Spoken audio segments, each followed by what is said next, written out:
The suffragist movement was a very crucial time for women in U.S. history. Women in this movement you are probably familiar with are Susan B. Anthony, Alice Paul, Elizabeth Cady Stanton, and Ida B. Wells. A name you probably have not heard of is Marie Louise Bottineau Baldwin.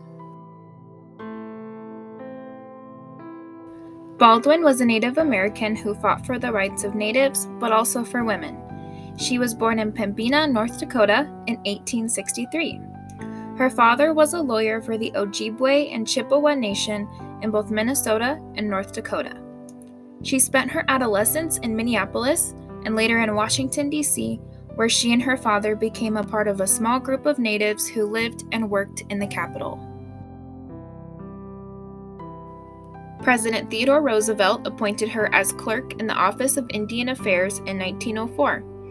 She chose to wear native dress and braided hair, which was controversial for federal employees at the time, but she embraced her identity as a Native woman in a modern world. By 1911, she became a spokesperson for Native women, speaking with them across the nation as a member of the Society of American Indians. And by the age of 49, she enrolled to the Washington College of Law, where she was the first woman of color to graduate from.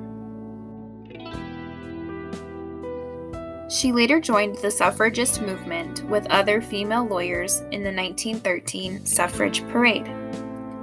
She was also one of the few suffragists who met with President Wilson to encourage him to support women's right to vote. She retired from the Indian office in D.C. in 1932 and later moved to Los Angeles, where she passed in 1952. Baldwin embraced her Native identity as a woman and encouraged others to do so as well. She is an important figure in the women's suffragist movement and the Native anti-assimilation movement.